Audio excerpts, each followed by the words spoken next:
Hi friends, Shobharani Koppolu YouTube channel అండి. మరి నేనైతే ఈరోజు నైట్కి డిన్నర్ వచ్చేసి శామగడ్డలు రొయ్యపొట్టు కూర చేస్తున్నాను ఫ్రెండ్స్. ఇది రొయ్యపొట్టు మంచిగా వేయించుకుంటున్నాను. వేయించుకోవడం వల్ల ఈ దీంట్లో ఉన్న ఇసుకంతా రాలిపోతుందండి.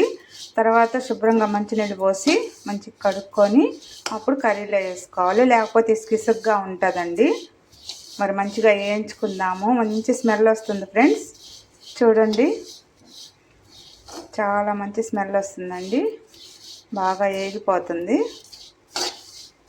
రాత్రికి శామగడ్డలు రొయ్య పొట్టు కర్రీ అండి. మాకు డిన్నర్ వచ్చేసి స్టవ్ ఆపేసేసుకుందాము. మాడిపోతూ ఉంది. సిమ్లో పెట్టి సన్న మంట మీద మంచిగా వేయించుకోవాలండి రొయ్య పొట్టు. తర్వాత మంచినీళ్ళు పోసేసి నీట్గా శుభ్రంగా కడుక్కోవాలండి. ఇదంతా బాగా ఏరుకోవాలి.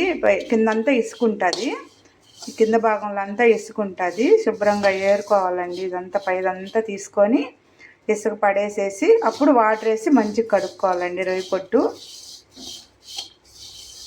అప్పుడు ఇసుక తగలకుండా ఉంటుంది ఫ్రెండ్స్. శామగడ్డలు మనము దబర్లో పెట్టి ఉడకబెట్టుకుంటే ఎక్కువ టైం పట్టుద్ది. మరి గ్యాస్ కూడా ఎక్కువ అయిపోతుందండి. ఎంత చూసినా అసలుకి ఉడకదు శామగడ్డ. అందుకని నేను కుక్కర్లో పెట్టేశానండి. 3 విజిల్స్ వచ్చిన తర్వాత మరి స్టవ్ ఆఫ్ చేశాను. మంచిగా ఉడికిపోయి ఉంటాయి.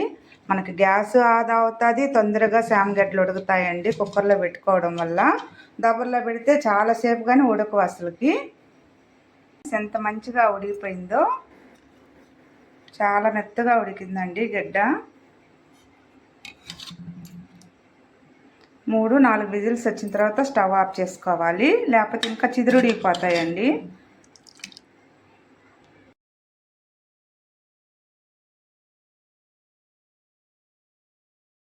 వేసుకున్నామండి. ఆవాలు వేసుకుంటున్నాము. తర్వాత ఆనియన్ వేసుకున్నామండి.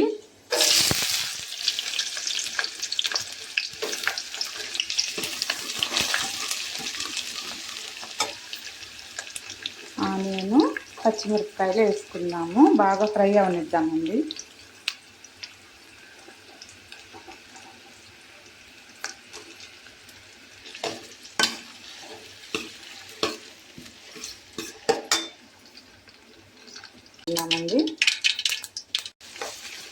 బాగా ఆయిల్లో ఫ్రై అవనిద్దామండి.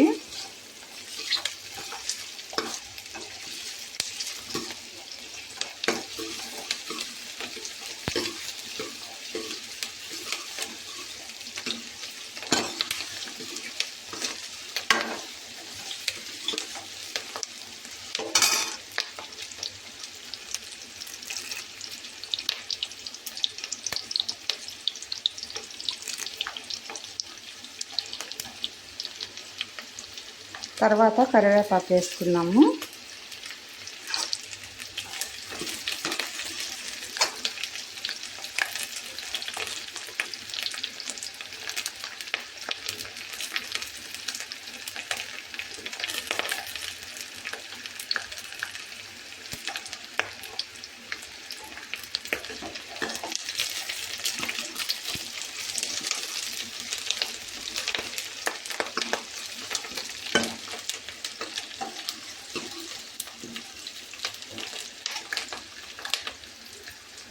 బాగా ఎర్రగా యాగనిద్దామండి ఆనియన్.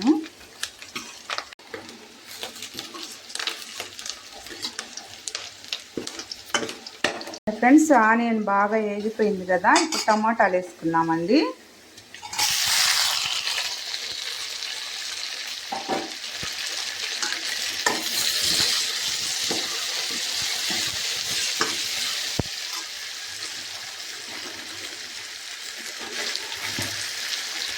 కొంచెం ఉప్పు వేసుకున్నాము అడుగంటకుండా.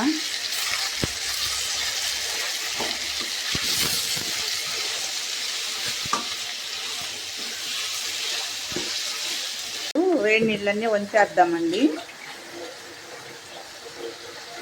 మంచిగా బాగా ఉడికిపోయాయి, వలిసి పెట్టుకున్నాము. టమాటాలు బాగా ఫ్రై అవనిద్దామండి. పసుపు వేసుకున్నాము.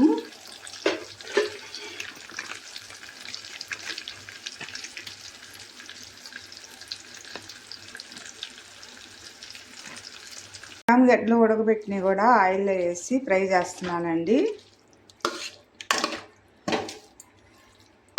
తర్వాత చింతపండు పులుసు వేసుకుందాము.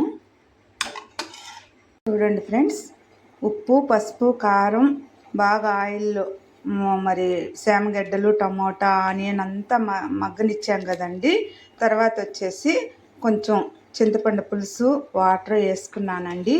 ఈ వాటర్ కొంచెం చిక్కబడే వరకు పులుసుని ఉడకనిద్దాము. ఈలోపు మనం రేపట్టు శుభ్రంగా కడిగి ఇసుక లేకుండా గాలిచ్చుకొని దీంట్లో కూరలో వేసేసుకుందాం ఫ్రెండ్స్. చిక్కపడినిద్దాము పులుసు. రేపట్టు చాట్లో వేసుకుందామండి.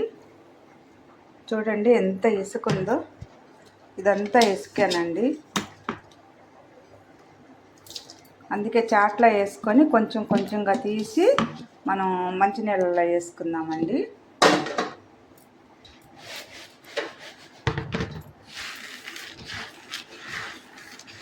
ఇట్లా అంటే ఇసుక అంతా అడుగుకి వెళ్ళిపోతుంది. ఇంత మంచి స్మెల్ వస్తుందా ఫ్రెండ్స్. శామగడ్డలు రొయ్యపొట్టు కర్రీ అంటే ఎవరికి ఎంతమందికి ఇష్టమో మరి కామెంట్ చేయండి. ఖచ్చితంగా చాలామందికి ఇష్టమే ఉంటుంది. ఎందుకంటే రొయ్యపొట్టు అంటే ఇష్టం లేని వాళ్ళు ఎవరు ఉండరు. ఆ స్మెల్కే అసలు అన్నం తినేస్తారు. రొయ్యల పొడి అలా కొట్టుకొని వేడి అన్నంలో నెయ్యి వేసుకొని మనం ఇట్లా అనడం వల్ల బాగా వేయించాం కాబట్టి ఇసుకంతా రాలిపోతుంది ఫ్రెండ్స్ కిందకి. ఇంకా శుభ్రంగా మంచినీళ్ళలో వేసుకుందాం దాన్ని నీట్గా. చాట్లో ఇట్లా అనేసి కొంచెం కొంచెంగా తీసుకొని వాటర్లో వేసుకొని కడిగి కూరలో వేసుకుందామండి. చూడండి ఫ్రెండ్స్, శామగడ్డల పులుసు చిక్కబడతా ఉంది. చాలా మంచిగా ఉడుకుతూ ఉందండి.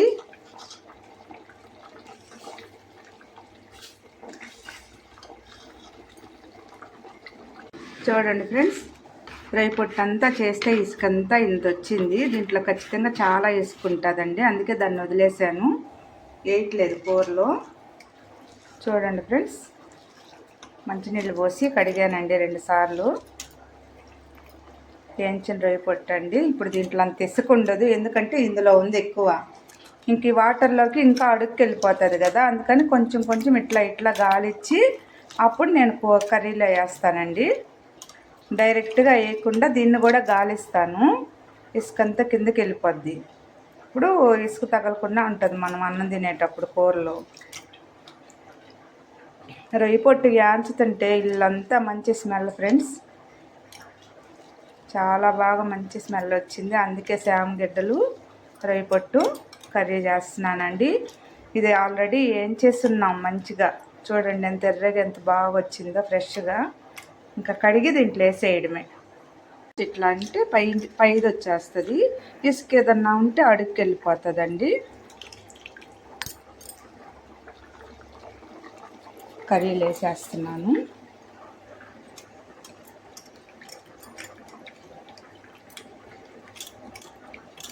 ఇట్లా గాలి ఇచ్చినట్టు ఇట్లా అంటున్నాను ఫ్రెండ్స్. లాస్ట్ది జాగ్రత్తగా ఇసుక ఏదన్నా ఉంటుందేమో చూసుకొని అప్పుడు వేసుకోవాలండి. వాటర్ అంతా పిండుకొని ఇట్లా కర్రీలు వేసేసుకోవడమే.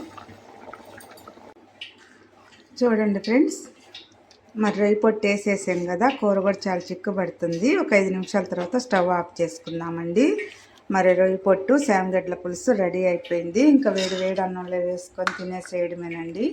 మరి శామగడ్డలు రొయ్యపొట్టు కూర అంటే ఎంతమందికి ఇష్టమో కామెంట్ చేయండి ఫ్రెండ్స్. శోభారాణి పప్పోలు యూట్యూబ్ ఛానల్ అండి. సబ్స్క్రైబ్ చేయడం మర్చిపోవద్దు. మరి మీ సపోర్ట్ నాకు కావాలి. లైక్ చేయండి, షేర్ చేయండి, సపోర్ట్ చేయండి. Bye friends.